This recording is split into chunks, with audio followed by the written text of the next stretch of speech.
Video like जरूर कर लीजिए और ऐसे वीडियो लगातार फ्री में पाने के लिए चैनल को तुरंत सब्सक्राइब कर लीजिए और बेल आइकन को जरूर टैप कर लीजिए ताकि आगे भी सारे वीडियो आपको मिलते रहे। यूट्यूब में फॉलो करते हैं तो प्लीज ये वाला फ्री टेलीग्राम चैनल जरूर ज्वाइन कर लीजिएगा। सारे नोटिफिकेशन, सारे अपडेट यहीं पे आते हैं, ध्यान रखिए। Hello everyone, welcome you all to study for civil services. और आज की हमारी डेट है 12 जुलाई। 12 जुलाई के इम्पोर्टेंट आर्टिकल्स को वन बाय वन हम लोग कवर करते हैं। अगर आपको इस पीडीएफ को चाहिए तो आप इन दिए गए नंबर्स पे पूरा कॉल करके पीडीएफ की जो जानकारी है और पीडीएफ के बारे में जितनी भी इंफॉर्मेशन है वो आप ज्वाइन कर सकते हैं। लेकिन जो इसकी वीडियो एक्सप्लेनेशन जो मैं आपको दे रही हूँ ये फ्री ऑफ कॉस्ट है, जो आपको हर जो है डे मिलती है। और साथ ही साथ आपके पास मैं यहाँ पर वीकली करंट अफेयर्स भी यहाँ पे देती हूँ, जिसमें आप लोग यहाँ पर वीक की इंफॉर्मेशन को पूरा ले सकते हैं। ठीक है, अब हम लोग यहाँ पर स्टार्ट करने वाले हैं हमारे सबसे पहले इस पे इंडेक्स को, परफॉर्मेंस ग्रेडिंग इंडेक्स, मतलब जिसका पढ़ेंगे अभी। केमिकल वेपन्स के ऊपर कन्वेंशन, फेक न्यूज, जियो कोडिंग, पंजाब रेजिमेंट और प्रसिद्ध प्राप्ति के लिए की जाने वाली कुछ हत्याएं। तो सबसे पहला है यहाँ पर परफॉर्मेंस ग्रेडिंग इंडेक्स। अभी यहाँ पर हमारी जो एजुकेशन मिनिस्ट्री है, शिक्षा मंत्रालय, उन्होंने ही यहाँ पर ये रिलीज करा है, जिसमें उन्होंने ये बताया कि भाई इंडिया का एजुकेशन सिस्टम आपको पता है वर्ल्ड में काफी बड़ा एजुकेशन सिस्टम है। बिल्कुल सही बात है। करीब 15 लाख से ज्यादा हमारे पास स्कूल है, 95 लाख से हमारे पास टीचर्स हैं, 26.5 करोड़ हमारे पास स्टूडेंट्स हैं। तो इस प्रकार से हमारे पास जो है पूरा एक सिस्टम। इसी के बेस पे उन्होंने एक परफॉर्मेंस, प्रदर्शन किस प्रकार से किया है स्कूल्स ने, उसका एक इंडेक्स रिलीज किया, जो कि सबसे पहली बार 2017-18 में आया था और अब यहाँ पर 2021 के लिए हो गया, जिसमें ये बताया जाता है कि कोई भी राज्य और केंद्र शासित प्रदेश जो है वो किस प्रकार से यहाँ पर स्कूली शिक्षा करते हैं। ठीक है, इसमें 1000 से ज्यादा पॉइंट्स को देखा गया है, जिसमें मेन बातें ये देखी गई है कि भाई जो बच्चे पढ़ रहे हैं उसका शिक्षा परिणाम कैसा है। हमसे पैरामीटर्स पे सवाल किए जाते हैं कि इसके पैरामीटर्स क्या है। तो शिक्षण परिणाम क्या है? उपलब्धता, अवसंरचना, सुविधा आधारित समानता, न्याय का, शासन का, शिक्षकों की शिक्षा, ये सारी चीजें जो है आसानी से यहाँ पर जांच पाते हैं कि क्या क्या चीजें हैं। ठीक है, इस तरीके से एक इंडिकेटर्स के रूप में इसको निकाला गया है और इसकी बहुत जरूरत है। अब इसका रिजल्ट नहीं आया है, लेकिन इसकी जो है काफी ज्यादा लेवल पे जरूरत पड़ती है, जिससे हमें ये पता चलता है कि कहाँ कहाँ पे क्या क्या चीजों को हम और ज्यादा प्रिपेयर कर सकते हैं, कहाँ पे हम लोगों को और ज्यादा चीजों पे ध्यान देने की जरूरत है। ठीक है, इसकी जरूरत ये इसलिए है क्योंकि भाई एक ठर्रे पे ना चले चीजें। अगर सुविधाओं में सुधार नहीं किया जाएगा तो कैसे चीजें सुधरेंगी? तो सुविधाओं को देखना भी तो पड़ेगा, उसका आकलन करना भी तो बेहद जरूरी है। तो आकलन करने के लिए ये चीजें हैं जिसमें अलग अलग सस्टेनेबल डेवलपमेंट गोल्स के साथ मिला करके उसको हम आगे बढ़ा रहे हैं। तो इस तरीके से डेटा है, कौन रिलीज करता है? Ministry of education. तो आप इस पूरे को भी याद रखेंगे, परफॉर्मेंस ग्रेडिंग इंडेक्स, इसको भी दिमाग में रख लेना। एक इंडेक्स रिलीज हुआ है और अभी रिलीज हुआ है, इसलिए पढ़ के जाना है। ठीक है, इसके अंदर रखे गए हैं, अगर किसी भी कोई एक स्टेट है जो बहुत अच्छा परफॉर्म कर रही है उसे हम कहेंगे दक्ष। अगर एक स्टेट यहाँ पर बिलो बिलो परफॉर्म कर रही है उसे कहेंगे उत्कर्ष। फिर उसके बाद अति उत्तम और फिर उत्तम। इस तरीके से जो है इसका परफॉर्मेंस निकाला जाएगा, वन बाय वन करके इस पे रिजल्ट निकाला जाता है। ठीक है भाई, याद हो जाएगा सब लोगों को। इस तरीके से एक डेटा निकाला गया, प्रीलिम्स के लिए आपसे पूछा जा सकता है डेटा क्या क्या है। बाकी इसमें यही बोला गया भाई, फिलहाल के लिए अगर मैं बात करूं तो किसने टॉप किया है तो वो है चंडीगढ़। चंडीगढ़ और पंजाब में एजुकेशन के मामले में टॉप किया दोनों ने। ठीक है, सेम सेम दोनों की रैंक आई। बाकी इसके अंदर काफी जो बॉटम पे है, बॉटम जो बिल्कुल लास्ट वाले पे आए हैं उसे कहते हैं आकांक्षी। आकांक्षी मतलब जो आगे प्रेरित होने की कोशिश कर रहे हैं। तो उनमें से आकांक्षी में आए हैं अरुणाचल, मेघालय, मिजोरम, इनको देखा गया है सबसे लास्ट। तो हमसे ये पूछा जा सकता है कि उत्तम, अति उत्तम, एकांक्षी, ये किसके प्रारूप? तो आपको पता होना चाहिए किसके प्रारूप है। मैंने आपको जो बताया है इसको दिमाग में रखिएगा। प्रारूपों पे सवाल भी खूब खूब किए जाते हैं। ठीक है, सवाल आपका किसी भी लेवल का बन सकता है, आपको हर सवाल के ऊपर एकदम प्रॉपर जानकारी ठीक है। अगला है भाई केमिकल वेपन्स का कन्वेंशन। केमिकल वेपन्स कन्वेंशन मतलब रासायनिक हथियार सम्मेलन। अब यहाँ पर क्या हुआ कि प्रथम विश्व युद्ध से जो है अभी एक प्रथम विश्व युद्ध खत्म हुआ, उसके बाद यहाँ पर अब जो यूएसए है वो ये कह रहा है कि भाई हमारे जो केमिकल हथियार है, जितने भी हमारे ये हथियार के शामिल है, इनको हम यहाँ पे डिस्ट्रॉय करने के लिए तैयार है, यूएसए ने बोला है। तो ये केमिकल वेपन्स जो है हमारे क्या है, ये एक अलग से सम्मेलन है, संधि की गई है, जिसमें जितने भी रासायनिक हथियार होते हैं उन पे क्या लगाया जाएगा, प्रतिबंध लगाया जाएगा, और एक निश्चित समय के भीतर इनको डिस्ट्रॉय करना होगा, जो 1997 में लागू की गई थी, जिसमें 193 कंट्री शामिल है। इसमें इंडिया भी भाग ले चुका है, इंडिया भी इसका पार्ट है कि हम लोगों को यहाँ पर जो है अपने जो भी वेपन्स होंगे उनको डिस्ट्रॉय करना। तो उसके लिए अलग से यहाँ पर एक केमिकल कन्वेंशन बॉडी जो है वो अलग से बनाई गई है। ठीक है भाई। और ये केमिकल कन्वेंशन जो है इसके लिए अलग से एक बॉडी भी बनाई गई है, जिसके हेडक्वार्टर्स हेग नीदरलैंड्स में है। कमेंट बॉक्स में जरा मुझे बताइए कि हेग नीदरलैंड्स के जो हेडक्वार्टर्स है वो और कहाँ पर है, मतलब किसके हेडक्वार्टर्स और हेग नीदरलैंड्स में आपको देखने को मिले।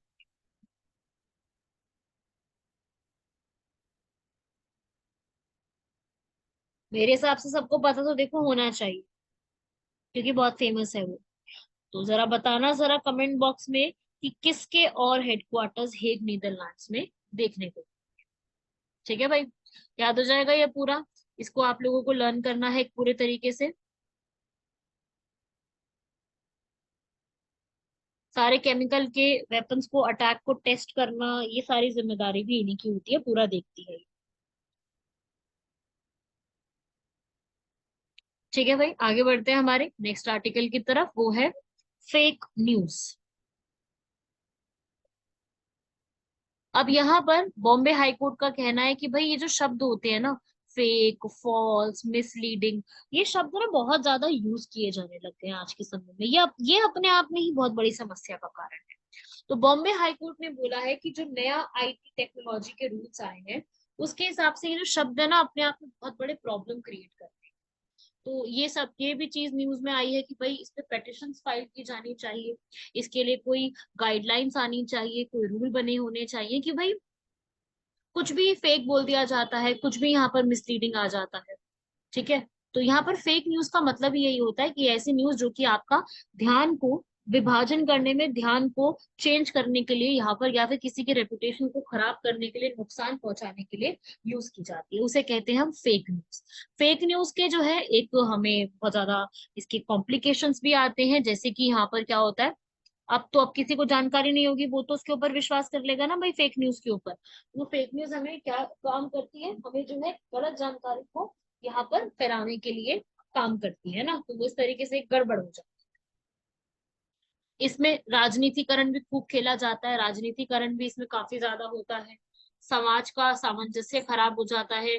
ठीक है, कई कई जगह पर यहाँ पर आपस में प्रॉब्लम्स होनी शुरू हो जाती है, सामाजिक वैमनस्य जिसे हम कहते हैं, फेक नैरेटिव्स फैलाते हैं, तो वो प्रॉब्लम्स काफी ज्यादा होती है। तो बेसिकली जो है इंडिया में आपको पता है कि मैक्सिमम लोग यहाँ पे क्या यूज करते हैं, सोशल मीडिया। तो फेक न्यूज तो भाई बहुत जल्दी फैलती है यहाँ पर। तो फेक न्यूज जो है यहाँ पर, उसके लिए बहुत सारे एक्ट भी बनाए गए हैं, जैसे सरकार द्वारा ये एक्ट बनाया 69A IT act, disaster management act, epidemics diseases act, ये फेक न्यूज के चलते काफी सारा बना है। ठीक है, ये भी बोला है कि भाई आईपीसी की जो धारा 1860 में, उसमें अगर कोई भी इस तरीके का होता है तो उसको भी यहाँ पर स्टॉप करा जाएगा। तो फेक न्यूज से जुड़ी हुई काफी सारी चीजें हैं ऐसी जो आज भी चल रही है।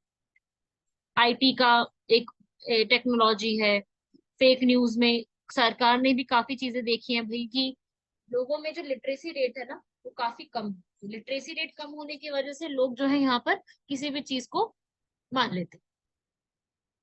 ठीक है भाई, रीड कर लो इसको। सरकार ने अभी तक उसमें रूल्स तो लागू करे, पर उसके रूल्स के लिए प्रॉपर फ्रेमवर्क तैयार नहीं। फ्रेमवर्क का मतलब होता है कि रूल्स रेगुलेशन पूरा ट्रैक रखना, पूरा हर चीज के बारे में, वो अभी भी पूरा लागू नहीं। ये भी याद रखिएगा। आगे आने वाले समय में यही है कि गवर्नमेंट जो है इसके लिए पूरा एक स्टेप ले, इस इशू के लिए पूरा कंट्रोल करने के लिए, फेक न्यूज के ऊपर, फेक न्यूज में जितनी भी चीजें होती है उसको कंट्रोल करने के लिए काफी सारे स्टेप्स लेने की जरूरत है। देखो भाई, यहाँ पे रीड कर लो, यहाँ पर इसको मैं स्टॉप कर रही हूँ। कभी भी सवाल आता है फेक न्यूज के ऊपर कि इसके क्या इम्प्लीकेशंस होते हैं हमारी डेमोक्रेसी, कभी भी ऐसा सवाल, मान लीजिए आप अभी सीएपीएफ के लिए प्रिपेयर कर रहे हो, तो सवाल सीएपीएफ के लिए आता है इसमें कि इफेक्ट्स क्या होते हैं फेक न्यूज के डेमोक्रेसी पे, तो आप ये सब पॉइंट्स को लिख सकते हो कि ये फेक न्यूज हमें प्रॉब्लम क्रिएट करती है, हमें बहुत ज्यादा डिसइंफॉर्मेशन मिस इन्फॉर्मेशन देती है, पब्लिक में क्योस क्रिएट हो जाता है, अननेसेसरी टेंशन क्रिएट होती है, क्रिटिसिज्म क्रिएट होता है, तो ये सब आप देख सकते हो। ठीक है, तो ये पॉइंट्स है आपके लिए, आप वीडियो पॉज करके आराम से रीड कर सकते हो। ठीक है भाई, सारी चीजों को। अगला आर्टिकल है हमारा जियो कोडिंग। जीएसटी ने अपना एक हर राज्य में और हर केंद्र शासित प्रदेश में क्या लागू कर दिया है, यहाँ पे लागू कर दिया गया है GST, goods and services tax का नेटवर्क, जिसमें सारी स्टेट्स और यूटीज का एक अलग से जियो कोडिंग रहेगा। ठीक है, क्योंकि जीएसटी रिजाइम में बहुत सारे फेक रजिस्ट्रेशन होते हैं, लोग बहुत ज्यादा फर्जी पंजीकरण करना शुरू कर देते हैं, तो इसमें होगा क्या, जियो कोडिंग में आपका कोई भी पता या विवरण जो है उसको भौगोलिक निर्देशांतक में परिवर्तन कर दिया जाएगा जीएसटीएन के नाम से, आपकी एड्रेस की लोकेशन, आपका वेरिफिकेशन प्रोसेस बहुत आसान करने की कोशिश की जाएगी इसमें, तो उसे हम कहते हैं GSTN, goods and services network एक तैयार किया जा रहा है। इस नेटवर्क के माध्यम से पूरा आपकी जोग्राफिकल लोकेशन में जीएसटी को चेक किया जाएगा। ठीक है, इसमें ऑलरेडी इसको 1.8 करोड़ में लेकर के आया गया है, ऑर्गेनाइजेशन है, कुछ भी है, कौन यहाँ पर टैक्स पे है, कौन एक्टिव है, कौन कैंसिल्ड है, कौन सस्पेंडेड है, पूरा यहाँ पर हर चीज देखी जाती है। ठीक है, तो ये सारी चीजें आपके रजिस्ट्रेशन सर्टिफिकेट पे, आपके जीएसटी के पोर्टफोलियो में, हर चीज अपने आप में ये रिफ्लेक्ट होती है, रिफ्लेक्ट का मतलब है वो लिखी हुई दिखती है, झलकती है सारी चीजें। ठीक है, तो इस तरीके से आपको याद रखना है। एंड पूरा का पूरा टैक्स पेयर सिस्टम और ये सारी चीजें हैं, ये जीएसटीएन 2013 के एक्ट के तहत पूरा सेक्शन 8 कंपनीज एक्ट में रजिस्टर्ड है। ये जैसे एक एग्जांपल दूंगा आपको, ये देखो, एड्रेस आपका चेक किया जाएगा पूरा, जैसे ये पूरा एक सिस्टम है, एड्रेस को पूरा चेक किया जाएगा, ये देख रहे हो आप कि यहाँ पे पूरा चेक कर रहे हैं, एड्रेस को लोकेट कर रहे हैं, आपने जो एड्रेस का यहाँ पे दिया है, आपने ये एड्रेस दी, अब उसको स्टैंडर्डाइज किया जाएगा, उसको पूरा चेक किया जाएगा, अब वो चेक हो गया तो आप उसको हिसाब से मैप पे लोकेट करके उसको देखा जाएगा कि ये सच में है, ये सारी चीजें एग्जिस्ट करती हैं नहीं करती, क्या इसमें कोई डबल जीएसटी का कोई पे कर रहा है या फिर कोई, मतलब पूरा एक तरीके से जो भी यहाँ पर फेक जीएसटी के रजिस्ट्रेशन है, फ्रॉड किए जाते हैं, स्कैम किए जाते हैं, उनको रोक दिया जाए। ठीक है, अगला आता है भाई पंजाब रेजिमेंट। अभी क्या है कि 107 साल बाद पंजाब रेजिमेंट बेस्टाइल परेड में पार्टिसिपेट करेगी। बेस्टाइल डे की परेड में आप लोगों को मैंने बताया है 13 जुलाई को ये बेस्टाइल की परेड पेरिस में की जाएगी, बेस्टाइल के किले के पास। तो अभी क्या हुआ कि यहाँ पर हमारे जो प्रधानमंत्री हैं मिस्टर नरेंद्र मोदी, उनको भी यहाँ पर गेस्ट ऑफ ऑनर के रूप में बुलाया गया है। साथ में इंडियन सोल्जर्स में से कौन जाएंगे यहाँ पर, सिख रेजिमेंट। ऐसा कहा जाता है कि जब वर्ल्ड वॉर 1 हुआ था तब भी सिख रेजिमेंट के जो लोग हैं पंजाब रेजिमेंट के, वो भी पार्टिसिपेट करने गए थे, तो ये भी पॉसिबिलिटी है कि उस समय ये ऐसा कहा गया है, फ्रेंच के साथ ये भी लड़ रहे थे, तो अब फिर से बेस्टाइल डे की परेड में पंजाब रेजिमेंट भारत की तरफ से जा रहे हैं। ये बहुत पुरानी बनाई गई है पंजाब रेजिमेंट, इंडियन आर्मी की, 1761। ठीक है, तो Punjab regiment first second Punjab regiment ऐसे बनाई गई थी। 1947 में भी जब पंजाब रेजिमेंट बनी थी तब यहाँ पर मुस्लिम रेजिमेंट उसमें काफी थे, उसके बाद फिर उसको प्रॉपर पंजाब रेजिमेंट का नाम दे दिया गया था। ठीक है, पंजाब रेजिमेंट ने दोनों वर्ल्ड वॉर 1 वर्ल्ड वॉर 2 दोनों में पार्टिसिपेट किया है, बहुत सारे और भी इनको अवार्ड्स दिए जा चुके हैं। ठीक है, काफी सारे लोग जो है ये पंजाब से होते हैं, हिमाचल और जम्मू के एरिया से आपको सबसे ज्यादा लोग पंजाब रेजिमेंट में रिक्रूटेड मिलेंगे। ये इंडियन आर्मी की एक ब्रांच है। ठीक है भाई, तो इस तरीके से ये भी आपने याद रखना है। अब बेस्टाइल डे की परेड की अगर मैं बात करूं, तो बेस्टाइल डे जो है 14 जुलाई को परफॉर्म की जाएगी, 13 से 14 जुलाई के लिए मोदी जी जो है वहां पे विजिट करने वाले हैं। और ये परेड जो है बहुत पुरानी परेड है, चलती आ रही है बेस्टाइल किले की आजादी के लिए। जब बेस्टाइल के किले को यहाँ से लोगों को निकाला गया था। और फ्रांस की क्रांति का ये बहुत बड़ा एक हिस्सा कहा जाता है, जिसे हम नेशनल डे ऑफ फ्रांस के रूप में भी मनाते हैं। ये बहुत पुरानी परेड है। जैसे अपने भारत में रिपब्लिक डे हम लोग मनाते हैं, रिपब्लिक डे की परेड होती है ना, हम लोग अपने यहाँ पर जो है आजादी को सिग्निफाई करते हैं। सेम उसी प्रकार से पंजाब रेजिमेंट यहाँ पर जो परफॉर्म करने जा रही है बेस्टाइल डे में, ये भी फ्रांस की एक बहुत पुरानी यहाँ पर गठन है। ठीक है भाई, इस तरीके से इसको याद रखना चाहिए। लास्ट आर्टिकल है हमारा किलिंग्स फॉर फेम। अभी क्या चल रहा है, उत्तर प्रदेश सरकार ने उच्चतम न्यायालय जो हाई कोर्ट है वहां का, सॉरी सुप्रीम कोर्ट जो है, उसको ये बोला है कि अतीक अहमद की हत्या में जो है वो यहाँ पर जो सुरक्षा में चूक हुई है उसको यहाँ पे ध्यान दिया जाए। यहाँ पे कई बार जो है अतीक अहमद के केस में बोला जा रहा है कि भीम आर्मी के जो चीफ है चंद्रशेखर को भी अटैक किया। तो काफी सारी चीजें हो रही हैं। तो भाई इसको हम कहते हैं किलिंग्स फॉर फेम। ठीक है, फेम के लिए यहाँ पर किलिंग्स हो रही है। तो ये एक अपने आप में बहुत कॉन्ट्रोवर्शियल टॉपिक है। ठीक है, कई लोग यहाँ पर गलत तरीकों का इस्तेमाल करते हैं अपने आप को फेमस करने के लिए, और इसकी वजह से जो सही चीजें हैं ना वो बदनाम हो जाती हैं। तो फेम कल्चर बढ़ता जा रहा है, प्रसिद्धि पाने के लिए लोग काफी आगे बढ़ रहे हैं। समाज में यहाँ पर अनुबंध में काफी विफलता देखने को मिल रही है। जो सोशलाइजेशन है, समाजीकरण को, वो बहुत खराब देखने को मिल रहा है। ठीक है, जो हमारी श्रेणीगत अनिवार्यता है, काफी हमारी वैल्यू एजुकेशन आप कह लो कम हो रही है। तो ये पूरा टॉपिक्स आपका एथिक्स से जुड़ा हुआ है। ये यूपीपीसीएस के आने वाले एग्जाम, यूपीएससी के मेंस के एग्जाम, दोनों के लिए इंपॉर्टेंट रहने वाला है। ठीक है, ये आ सकता है एग्जाम में, बहुत इंपॉर्टेंट टॉपिक है। वैल्यू एडिशन में आप लोग इस पूरे टॉपिक को एथिक्स के लिए पढ़ के जाएंगे। एथिक्स तो आपको पता है सबको। तो एथिक्स के लिए इस पूरे टॉपिक को आपको डिटेल में पूरा स्टडी करके जाना है कि ये जो है सामने लिखा हुआ आप लिख लिख सकते हो कि इसमें क्या चीजें हमें ठीक करने की जरूरत है। ठीक है, आज के हमारे क्वेश्चन है भाई, पहला है पालामू टाइगर रिजर्व। पालामू टाइगर रिजर्व जो है यहाँ पर, ये कहाँ पे सिचुएटेड है? झारखंड के छोटा नागपुर। ठीक है, बाकी जो स्टेटमेंट्स है ठीक दी गई हैं। ये गलत है कि ये कहाँ पे है, झारखंड में है। पालामू टाइगर रिजर्व छोटा नागपुर में ही है, लेकिन झारखंड, जो कि बेतला नेशनल पार्क में होता है। झारखंड में इकलौता ही नेशनल पार्क है जिसका नाम है बेतला। झारखंड पहले बिहार का पार्ट हुआ करता था। झारखंड ये बिहार से 2000 में अलग हुआ है, 15 नवंबर को। और 15 नवंबर वो डेट है जिस दिन बिरसा मुंडा का जन्म दिवस मनाया जाता है। इनको फादर ऑफ झारखंड भी कहा जाता है। ठीक है, जब प्रोजेक्ट टाइगर शुरू हुआ था 1973 में, जिसको 50 साल कंप्लीट हो चुके हैं, उसमें से सबसे पहला टाइगर रिजर्व जो चूज किया गया था वो जिम कॉर्बेट था। उसके बाद जो और टाइगर रिजर्व चूज किए गए उसमें से एक टाइगर रिजर्व पालामू टाइगर रिजर्व भी काउंट किया जाता है। ठीक है, और यहाँ पर जो है बाघों की गणना की गई थी 1932 में। तो दुनिया का पहला ऐसा अभ्यारण्य है जहां पर बाघों की घटना जो है सबसे पहली बार शुरू की गई। तो ये स्टेटमेंट भी अपने आप में ठीक लिखी है। तो इस प्रकार से आपका 2, 3 और 4 वाली जो स्टेटमेंट है वो ठीक लिखी है।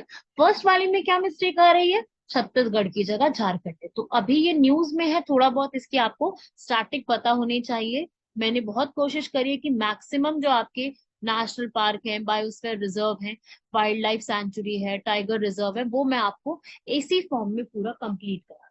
ठीक है, तो आप सब लोगों को इसको पूरा लर्न करना है यहाँ तक। आज का लास्ट क्वेश्चन देख लेते हैं, वो है ताकेशिमा आइलैंड। ताकेशिमा आइलैंड की लोकेशन देखो भाई सभी लोग, आप देख सकते हो जापान और साउथ कोरिया के बीच में पड़ता है, जापान सी में।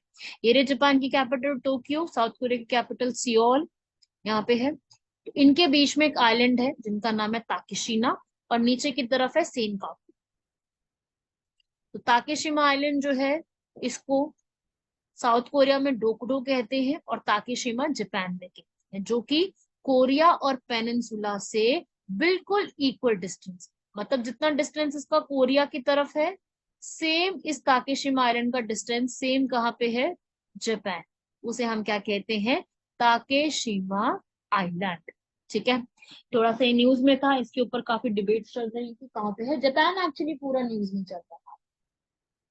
तो आपको इस प्रकार से ये भी एक आर्टिकल पूरा लर्न करके जाना है। जापान का आपने सुना था ना कि वो अपने जो भी रिजर्व्स हैं, जो उनका पूरा रेडियो एक्टिव केमिकल मटेरियल है, उस पूरे केमिकल मटेरियल को वो वाटर में फेंक रही हैं, डिप्लीट करके वहां पे उसका पानी छोड़ रही है। तो इस तरीके से आपको ये पूरा एक आर्टिकल भी पढ़ के जाना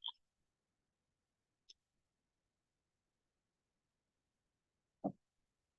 ठीक है भाई, ये पूरा इसको लर्न कर लेना ताकेशिमा आइलैंड को, ये है आपके पूरे कंप्लीट करने के लिए।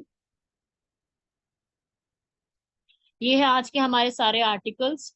आज जो है ज्यादातर प्रीलिम्स में से सवाल किए जाएंगे, और कुछ जो मैंने आपको बताया ये एथिकल वाला, ये आप लोगों ने अलग से पढ़ना है। इसको आप लोग मेंस के लिए यूज कर सकते हो, इन सारे वर्ड्स को आप देख सकते हो सामने लिखा हुआ है पूरा, इनको आप इस्तेमाल कर सकते हो। ठीक है, तो ये थे हमारे पूरे आर्टिकल्स, आज के मैक्सिमम कवर कर लिए हमने, इसको पढ़ लीजिएगा। मिलते हैं आप लोगों से नेक्स्ट लेक्चर में, तब तक के लिए धन्यवाद, शुक्रिया, जय हिंद।